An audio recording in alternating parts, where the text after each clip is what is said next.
The noise of the checkpoint seemed to fade, replaced by a heavy anticipatory silence that made the hairs on the back of Evelyn's neck stand up. "Ma'am," Kessler said, his tone sharp and accusatory, "step out of line." Evelyn raised an eyebrow, her voice calm but firm. "Is there a problem, officer?" Kessler didn't answer her question. Instead, he repeated his command, louder this time, ensuring everyone nearby could hear. "Step out of line, now." His words drew curious glances from the crowd. A businessman in a pinstripe suit paused mid-text, his interest piqued. A mother juggling a stroller and a toddler whispered to her husband, her expression a mix of concern and unease. A young woman in a hoodie subtly pulled out her phone, angling it to record the unfolding scene. Evelyn complied, stepping to the side with a measured grace that belied the quickening of her pulse. She handed over her boarding pass and driver's license, her movements deliberate and composed. She had nothing to hide, but she also knew how these situations could unfold. As a black woman who had risen to a position of power, she was no stranger to scrutiny, sometimes subtle, sometimes overt. She'd faced it in law school, in courtrooms, and even at social events where her presence as a federal judge seemed to surprise people. But this, she sensed, was going to be different. She braced herself for what might come next. Kessler took her driver's license and held it up to the harsh fluorescent lights, tilting it at various angles as if expecting to uncover some hidden flaw. He tapped the plastic card against his palm with exaggerated skepticism, his lips pursed in a thin line. The line behind Evelyn slowed to a crawl, passengers shifting uncomfortably as the delay stretched on. Torres, the other TSA officer, glanced at Kessler, her lips parting as if to speak, then closing again. Evelyn caught the look, a mix of concern and resignation. She knows he's pushing the boundaries, Evelyn thought, but Torres wasn't stepping in, not yet. "This license doesn't look right," Kessler said, his voice loud enough to carry to the nearby passengers. "Are you sure this is legitimate?" The accusation hung in the air, drawing more eyes. A few travelers craned their necks, trying to get a better view of the woman being singled out. They scanned her for signs of guilt or panic, but found none. Evelyn's pulse quickened, but her expression remained steady. "Officer Kessler, my driver's license is valid. It was renewed last month. You're welcome to run it through your system. If there's any discrepancy, you'll find it." Her tone was polite but firm, a reflection of the courtroom poise she'd honed over decades. Kessler smirked, clearly unimpressed. "Oh, we'll see about that." He turned to Torres, handing her the license. "Run a full check on this. Everything. Watch lists, background, the works." Torres hesitated for a fraction of a second, her fingers hovering over the keyboard before she began typing. Kessler's radio crackled as he spoke into it, requesting additional scrutiny on Evelyn's identity. The minutes ticked by, each one feeling like an eternity. The line of passengers waiting to clear security grew longer, their impatience palpable. A man in a navy blazer sighed loudly, checking his watch. A young woman pushing a stroller shot Evelyn an apologetic look as she shuffled her kids to another lane. A group of college students in matching hoodies whispered among themselves, their phones out, some recording the scene discreetly. Evelyn stood there, her posture straight, her face a mask of calm. She could feel the weight of the crowd's attention, but she refused to let it rattle her. She'd been in tougher spots, facing down aggressive prosecutors, navigating contentious hearings, even enduring veiled racism during her confirmation process. This was just another challenge, one she'd handle with the same grace and strength she brought to her bench. Still, beneath her composed exterior, A flicker of indignation burned. She thought of her father, a civil rights activist who'd marched in Selma, and her mother, a school teacher who'd instilled in her the importance of dignity in the face of adversity. Their lessons echoed in her mind now, grounding her. Kessler crossed his arms, staring at Evelyn as if daring her to react. "So," he said, his tone dripping with suspicion, "are you traveling for business or pleasure?" "Business," Evelyn replied, keeping her voice even. "What kind of business?" he pressed, leaning in slightly, his eyes narrowing. Evelyn chose her words carefully, sensing the trap he was trying to set.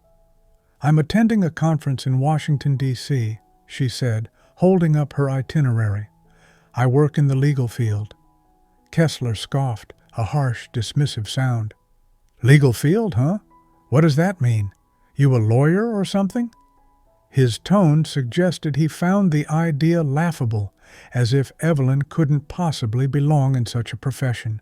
She weighed her response, deciding how much to reveal. "I'm a judge," she said simply, letting the word hang in the air like a challenge. Kessler's reaction was immediate, a snort, followed by a mocking wave of his hand. "A judge? Yeah, right. Where's your courthouse? Disneyland?"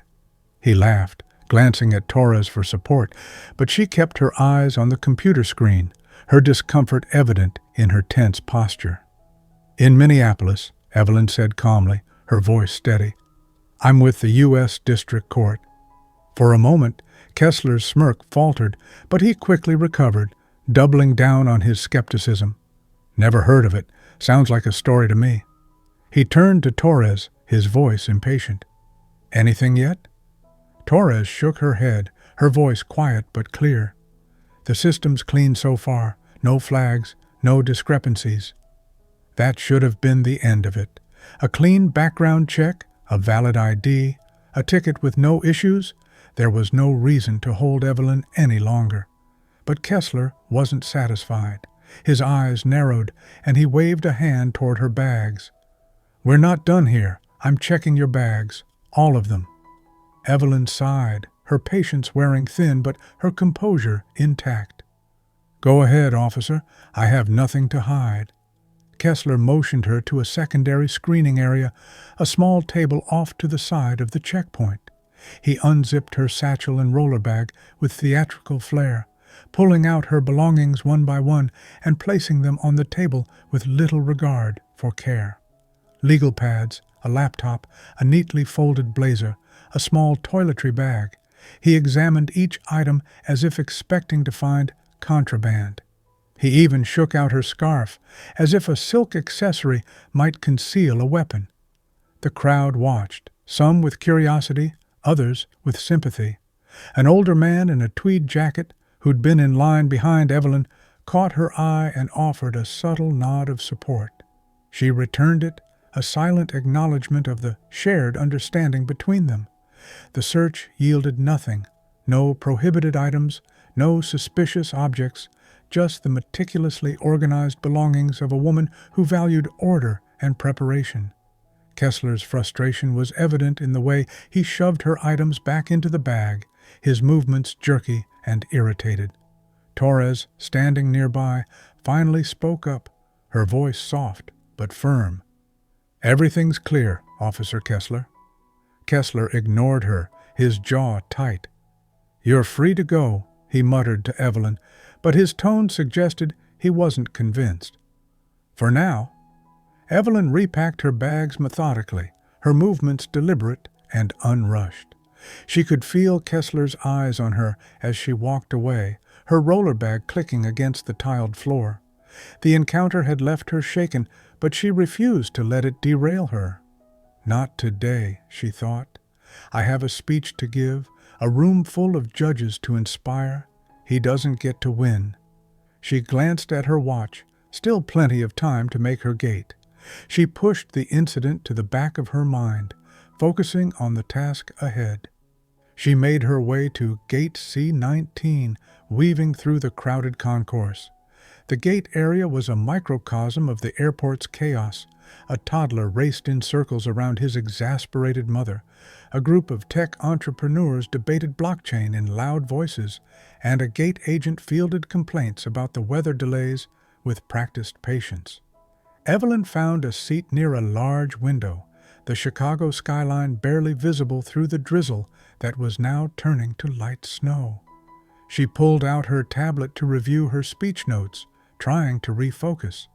Her keynote was about judicial integrity, how judges must rise above societal biases to uphold fairness, even in the face of personal attacks.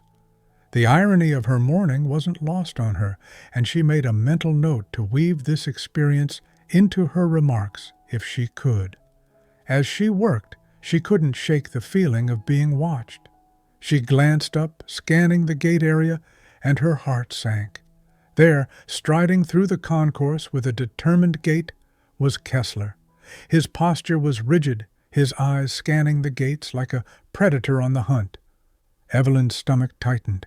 Is he following me? TSA officers rarely patrolled the gate areas unless there was a specific reason, and she had a sinking feeling she was that reason. She lowered her tablet, keeping him in her peripheral vision as he made a beeline for Gate C-19. The gate agent, a middle-aged man named Greg, with a friendly demeanor and a salt-and-pepper beard, greeted Kessler with a polite nod. Evelyn couldn't hear their conversation, but she saw Kessler point in her direction. Greg's expression shifted from cordial to confused, his brow furrowing as he glanced at Evelyn and then back at Kessler. Evelyn's heart raced. He's not letting this go. She could feel the tension building again, the same charged atmosphere she'd felt at the checkpoint. She considered her options. She could approach Kessler now, demand to know why he was targeting her, but that might escalate things further, and she needed to stay on this flight. Her conference was a big deal. Hundreds of judges, lawyers, and law students would be in attendance, and her keynote was meant to set the tone for the entire event. Missing it wasn't an option. Instead, she stayed seated, projecting calm while her mind raced. The overhead speaker crackled to life. Ladies and gentlemen, we'll begin boarding Flight 237 to Washington, D.C. in approximately 20 minutes. First-class passengers and those needing assistance, please prepare your boarding passes. Kessler approached her, his face a mask of smug determination. "Ma'am," he said, loud enough for nearby passengers to hear, "we need to talk. Now." Evelyn met his gaze, her voice steady, despite the anger simmering beneath the surface. "Officer Kessler, I've already been cleared by your team. If there's a new issue, please explain it clearly." He leaned in, his voice low and menacing. "I don't trust your story. I think you're hiding something, and I'm not letting you on that plane until I'm sure." The audacity of his words hit her like a slap. "You've checked my ID, my bags, and my ticket," she said, her tone firm but controlled. "Your own system cleared me. What exactly is the problem now?" Kessler straightened, crossing his arms. "You don't get to question me. Stand up. We're going to the gate desk." The eyes of nearby passengers were on her now, their curiosity palpable. A woman in a business suit paused her Zoom call, her jaw dropping. A teenage boy in a baseball cap nudged his friend, pointing at the unfolding drama. A man in a leather jacket pulled out his phone, angling it to record the exchange.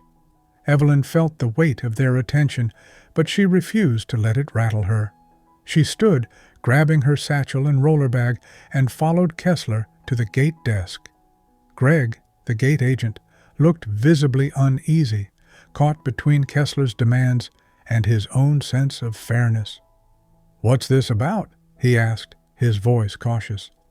"I'm flagging this passenger," Kessler said, his tone authoritative. "She's not boarding until I say so." Greg blinked, clearly taken aback. "But her ticket's valid. The system shows no issues." Kessler's jaw tightened, his frustration evident. "I'm with the TSA. I say she's a risk. That's reason enough." Evelyn's anger surged, but she kept her voice calm, channeling the poise she'd honed in courtrooms. "Officer, this is harassment. I've complied with every request. ID checks, bag searches, everything. Your own system has cleared me multiple times. If you have a legitimate concern, state it clearly. Otherwise, I'm requesting a TSA supervisor and airport police immediately." Kessler's eyes flashed with defiance. "You don't tell me how to do my job," he snapped. Greg interjected, his voice hesitant but firm. "TSA protocol requires a documented reason to deny boarding. I can't just—" "Do what I say," Kessler cut him off, his glare icy. "Or I'll escalate this." The standoff drew a small crowd. Passengers waiting to board whispered among themselves, their murmurs a low hum of speculation.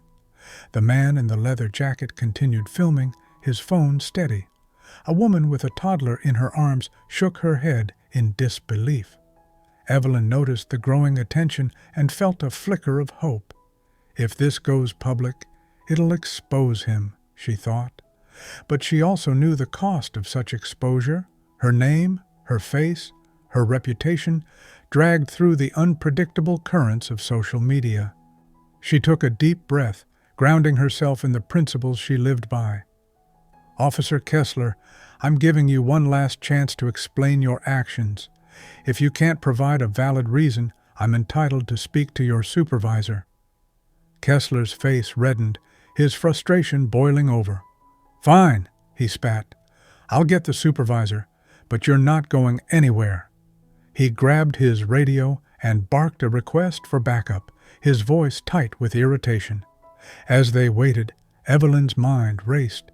She thought of her journey to the federal bench, the late nights studying for the bar exam in a cramped Detroit apartment, the years as a public defender fighting for clients who couldn't afford justice, the grueling confirmation hearings where she'd faced senators who questioned her experience, her impartiality, her very presence as a black woman in such a role. She'd overcome bias before, sometimes overt, like the senator who'd asked if she was too emotional for the bench, and sometimes subtle, like the colleagues who assumed she'd been appointed for diversity rather than merit. Each time she'd risen above it, proving her worth through her work. But this was different. This was personal, public, and painfully raw. Still, she refused to let Kessler's prejudice define her day. 10 minutes later, a TSA supervisor arrived. Her name tag read L. Hammond, and she carried herself with the no-nonsense air of someone who'd seen every kind of airport drama imaginable. She was a stout woman in her 50s, her gray hair pulled back tightly, her expression a mix of weariness and authority. "What's going on here?" she asked, her eyes flicking between Kessler and Evelyn. Kessler launched into his explanation, his voice tinged with defensiveness. "This passenger's acting suspicious. Her ID doesn't check out. She claims she's a judge, but I don't buy it. I think she's a security risk." Hammond raised an eyebrow, her skepticism evident. "You've run her ID through the system?" "Yeah," Kessler admitted, his tone reluctant. "It came back clean, but—" "But what?" Hammond interrupted, her patience already wearing thin. "If the system's clear, what's the issue?" Kessler faltered, his confidence cracking under Hammond's scrutiny. "It's a gut feeling. She's not telling the whole truth. She's too calm, too polished. Something's off." Evelyn stepped forward, her voice steady and commanding. "Supervisor Hammond, my name is Evelyn Marshall. I'm a federal judge from Minneapolis, traveling to Washington, D.C. for a judicial conference. I've complied with every request, ID checks, bag searches, everything. Officer Kessler has no evidence to support his suspicions. This is harassment, plain and simple." Hammond's eyes widened slightly at the word judge, a flicker of recognition crossing her face. She took Evelyn's boarding pass and license, studying them carefully before typing into a handheld device linked to the TSA system. After a moment, she looked up, her expression unreadable. "Everything appears in order. No hits on the watch list, no discrepancies with the ID or ticket." She turned to Kessler, her tone sharp. "Why did you suspect otherwise?" Kessler's response was defensive, his voice rising. "She's evasive. She claims she's a judge, but I don't believe it. Nobody just walks around saying they're a federal judge. It's too convenient." Hammond's jaw tightened, her frustration evident. "You're basing this on a hunch? That's not how we operate." She turned to Evelyn, her tone softening slightly. "Judge Marshall, would you consent to another bag check just to put this to rest? I understand you've already been searched, but I need to follow protocol." Evelyn's instinct was to refuse. She'd already been through this once, and there was no justification for a second search. But she also knew that refusing might escalate the situation further, and time was ticking. Her flight was boarding soon, and she couldn't afford to miss it. She sighed, nodding. "Fine, but I want it noted that this is unnecessary and repetitive." Kessler smirked, clearly thinking he'd won a small victory. Hammond supervised as he searched her bags again, this time with less theatrics, but no less scrutiny.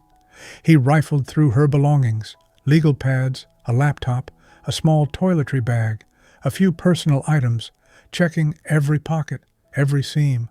As expected, he found nothing. Hammond's expression hardened as she watched. "Officer Kessler, there's no basis for detaining this passenger. She's cleared to board." Kessler's face flushed, his frustration boiling over.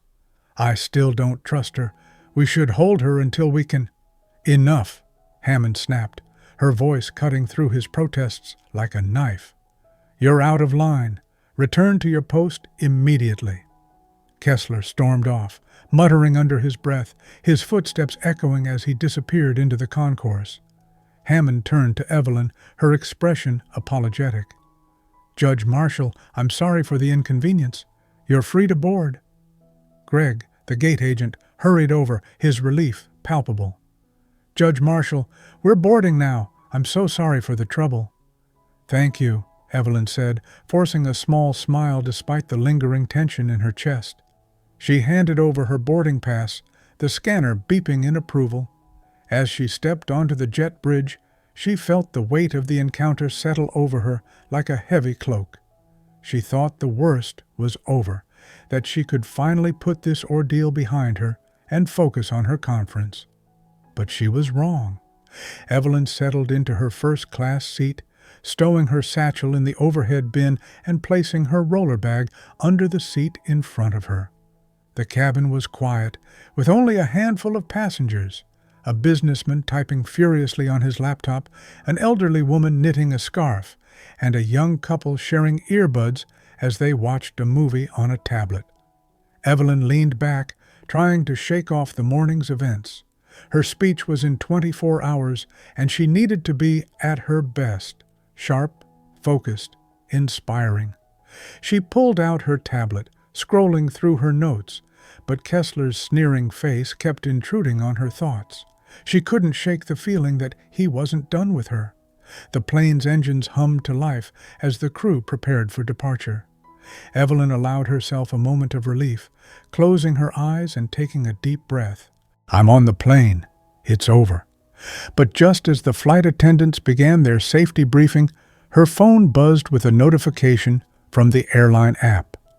Flight 237 delayed due to operational concerns. Her stomach sank. She glanced out the window. Snow was falling lightly now, dusting the tarmac, but other planes were still taxiing, their wings cutting through the flurries. This delay wasn't about the weather. A flight attendant, a woman named Carla, with a warm smile and a professional demeanor, came over the intercom. "Ladies and gentlemen, we apologize for the delay. We've been asked to hold the aircraft due to a security matter in the terminal. We'll provide updates as soon as possible." Murmurs rippled through the cabin. The businessman groaned, muttering about a missed meeting in D.C. The elderly woman looked up from her knitting, her expression concerned. The young couple paused their movie, exchanging worried glances. Some passengers speculated about a bomb threat or a dangerous item found in the terminal. Others grumbled about the inconvenience.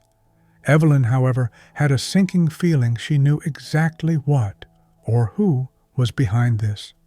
Kessler, she thought, her jaw tightening. He wasn't letting this go. 15 minutes later, Carla approached her row, her expression apologetic. "Judge Marshall, I'm so sorry, but could you step into the galley for a moment? We need to discuss something." Evelyn unbuckled her seatbelt, her jaw tight with frustration. "Let me guess," she said, her voice low. "TSA?"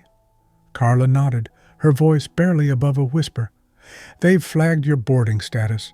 I don't know the details, but they're insisting we hold the plane until it's resolved." Evelyn followed her to the galley, where the captain, a grizzled man named Tom Reynolds, with decades of experience etched into his weathered face, was waiting. "Judge Marshall," he said, his tone professional but sympathetic, "I'm sorry to inform you that the TSA has raised an issue with your clearance. They're demanding we remove you from the flight until they can investigate further." Evelyn's anger flared, a hot spark in her chest. "This is the third time I've been cleared today," she said, her voice steady but edged with frustration. "Their own supervisor verified my ID and belongings at the gate. This isn't about security, it's retaliation, plain and simple." Reynolds sighed, running a hand through his graying hair. "I hear you, and I'm inclined to agree that this smells like a personal vendetta. But TSA has the authority to ground a flight, and my hands are tied until we get clarity. I've requested their supervisor come on board to explain in person." Evelyn nodded, grateful for his candor, even as her frustration mounted. "Thank you, Captain. I'll wait here, but I'm not leaving this plane without a fight." As they waited, the cabin grew tense. Passengers whispered among themselves, their voices a low hum of anxiety and speculation. The young couple stopped their movie, sensing the drama unfolding. The businessman closed his laptop, his irritation giving way to curiosity as he watched Evelyn with renewed interest. Carla offered her a bottle of water, which Evelyn accepted with a quiet, "Thank you." She took a sip, her mind racing. She thought of her late mentor, Judge Clara Thompson, a black woman who'd shattered glass ceilings in the judiciary during the 1970s and 80s. Clara had faced worse: death threats, protests outside her courtroom, even sabotage from colleagues who didn't want a black woman in power. Yet she'd never backed down, and she'd taught Evelyn to do the same. Clara would have fought this tooth and nail, Evelyn thought, drawing strength from the memory. So will I. 20 minutes later, Supervisor Hammond boarded the plane, accompanied by 2 airport police officers and, to Evelyn's dismay, Kessler. His presence was like a spark in a powder keg, igniting the tension that had been simmering in the cabin. Hammond's face was grim, her lips pressed into a thin line. "Judge Marshall," she said, her voice formal, "I apologize for the disruption. Officer Kessler claims he has new information about a potential security risk involving you." Evelyn's eyes locked onto Kessler, her voice cold and unyielding. "What information?" "You've searched my bags twice, verified my ID multiple times, and found nothing. Your own supervisor cleared me less than an hour ago. This is harassment, and I'm prepared to take legal action if it continues." Kessler bristled, his face flushing with anger. "You can't threaten me," he snapped. "I know you're not who you say you are. Nobody's this calm unless they're hiding something. I got a tip from another officer. You match the description of someone on a watch list." Hammond's eyes narrowed, her skepticism evident. "Which officer? Where's the documentation for this tip?" Kessler faltered, his confidence cracking under the weight of Hammond's question. I don't have it on me," he stammered. "But I know what I heard."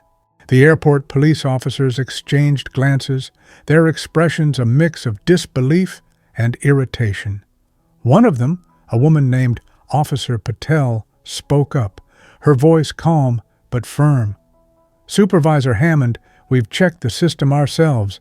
There's no watch list match for Judge Marshall. Her credentials are clean, background, ID, everything." Evelyn seized the moment, her voice steady and commanding. "Officer Kessler, you've targeted me without cause.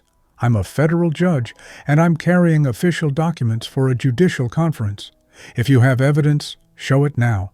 Otherwise, I'm requesting a formal investigation into your conduct for harassment and racial profiling." Kessler laughed, a nervous, brittle sound. "You're bluffing. There's no way you're a judge." Hammond's patience snapped.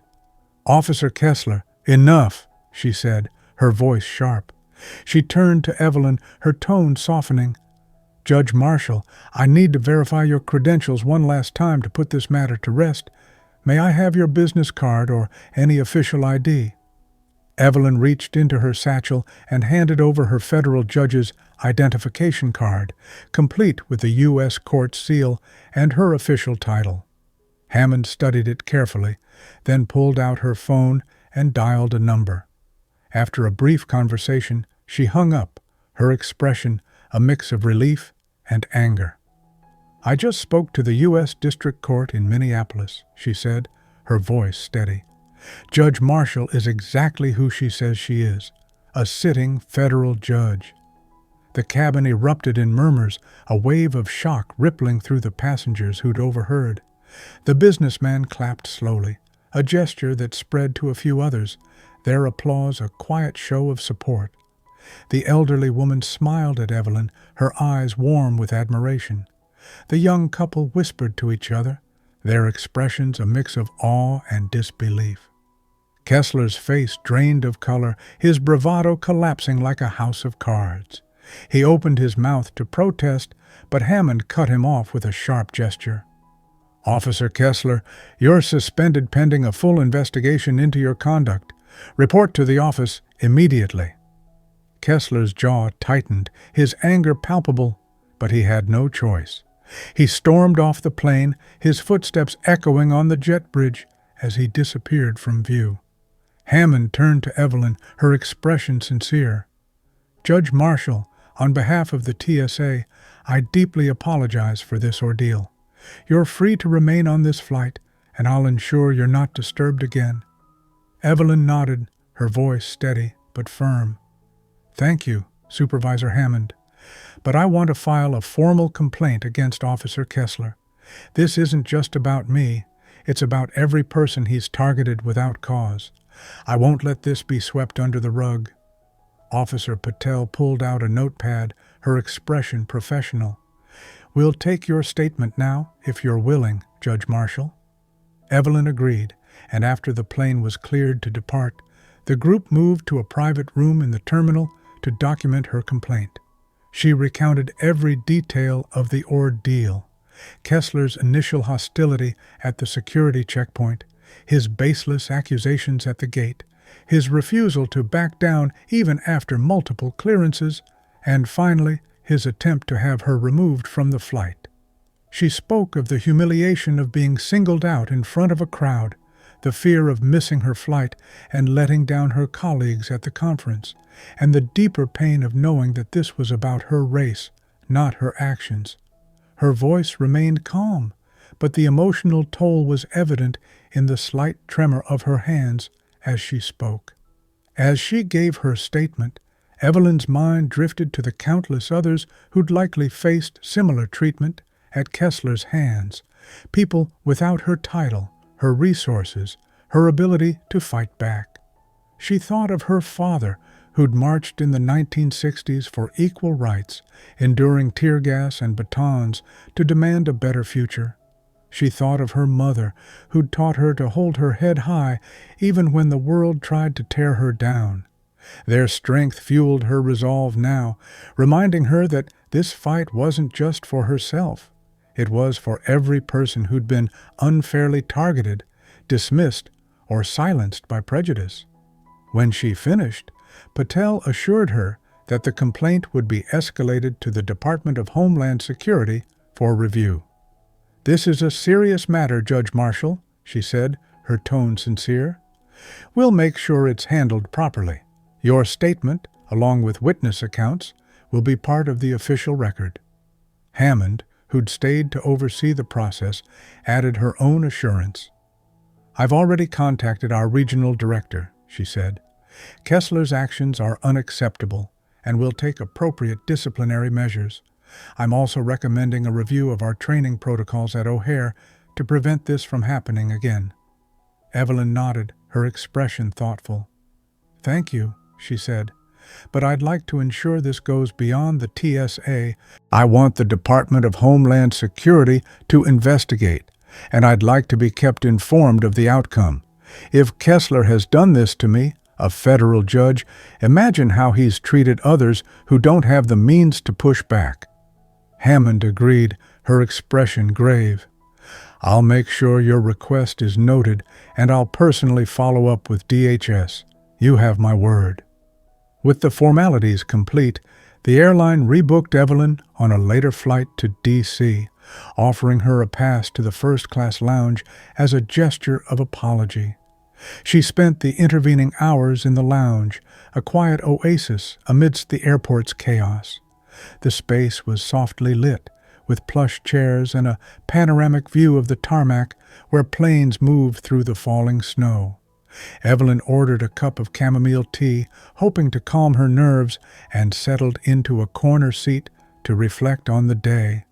As she sipped her tea, an older man approached, his steps tentative. He was the one in the tweed jacket from the checkpoint, the one who'd offered her a nod of support during the search. "Judge Marshall," he said, his voice gentle. "I hope I'm not intruding. I'm Henry Grayson, a retired attorney. I was in line behind you at security, and I saw what happened. I just wanted to say you handled that with incredible grace. People like that officer, they need to be called out." Evelyn smiled, genuinely touched by his words. "Thank you, Mr. Grayson. That means a lot to me. It's been a challenging morning, to say the least." Henry nodded, his expression sympathetic. "I can imagine. I spent 40 years practicing law, mostly civil rights cases, and I've seen my share of bias. What you went through, it's a stark reminder of how much work we still have to do. I actually recorded part of the incident on my phone during the bag search and at the gate. If you need the footage for your complaint, I'd be happy to send it to you." Evelyn's eyes lit up, a spark of hope igniting in her chest. "That would be incredibly helpful, Mr. Grayson. Thank you. That footage could make a real difference in ensuring accountability." Henry pulled out a business card and handed it to her, his smile warm. "I'll email you the files as soon as I'm back home in Chicago tonight, and for what it's worth, I'm rooting for you. We need more judges like you, people who stand up for what's right, even when it's hard." They shook hands, and Henry returned to his seat, leaving Evelyn with a renewed sense of purpose. She tucked his card into her satchel, her mind already racing with the possibilities. The video could be a game changer, not just for her complaint, but for raising awareness about the broader issue of profiling in airports.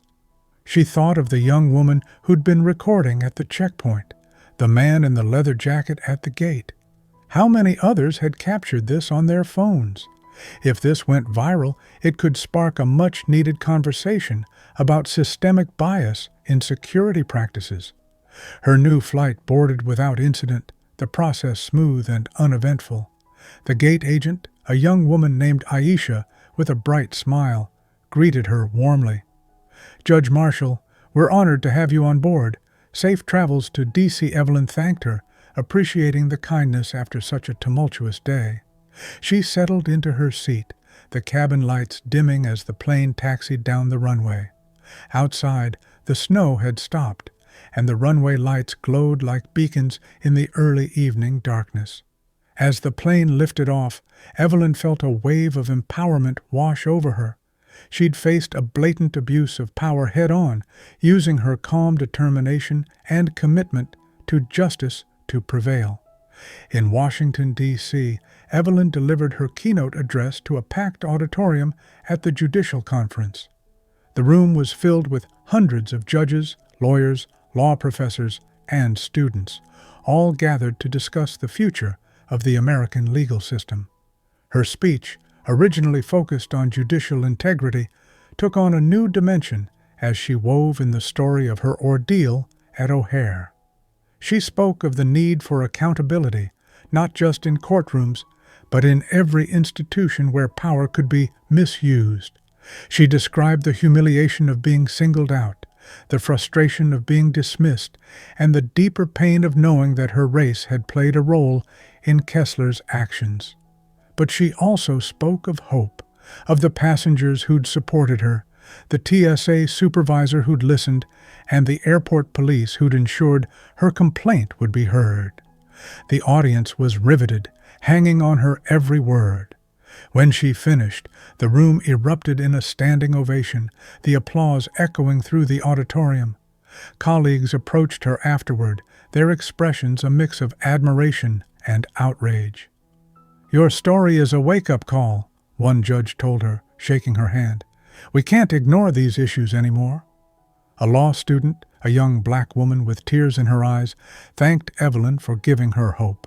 "I want to be a judge someday," she said, "and seeing you stand up like that, it makes me believe I can do it." Back in Chicago, the TSA launched a full investigation into Kessler's conduct. Witness statements from Torres, Henry Grayson, and several passengers corroborated Evelyn's account, painting a damning picture of Kessler's behavior. The videos shared by Henry and other travelers went viral online, amassing millions of views and sparking a national conversation about racial profiling in airports. Hashtags like #Justice for Judge Marshall and #End TSA profiling trended on social media, with activists, celebrities, and everyday citizens calling for reform. Kessler was terminated within a week, and the TSA announced a comprehensive review of training protocols at O'Hare, citing Evelyn's case as a catalyst for change. Evelyn didn't seek the spotlight, but she embraced it, knowing her experience could drive meaningful progress. She gave interviews to major news outlets, speaking candidly about the need for systemic change in how security personnel are trained to handle bias. She met with TSA officials in Washington, advocating for mandatory anti-bias training and stricter oversight of complaints. Her story became a rallying cry for those fighting discrimination, a testament to the power of standing firm in the face of injustice. But for Evelyn, the most profound impact was personal. The ordeal at O'Hare had reminded her of why she'd become a judge in the first place, to fight for a world where justice wasn't just an ideal, but a reality for everyone, regardless of race or status. She thought of her parents, whose sacrifices had paved the way for her success, and of the generations who'd come before her, enduring far worse to secure the rights she now held. Their legacy lived on in her, and she vowed to honor it by continuing to speak out, to challenge, to lead. This story isn't just about one woman's triumph, it's about the ongoing struggle for fairness in a world that's quick to judge based on appearances. If a federal judge can face this kind of treatment, imagine how often it happens to those without a voice, without a title, without the means to fight back. Let Evelyn's courage inspire you to act, whether it's recording an injustice, filing a complaint, or simply speaking up when you see something wrong. If this story moved you, please like, share, and subscribe to our channel. Together, we can build a community that demands justice for all, ensuring that no one else has to endure what Evelyn did that day at O'Hare.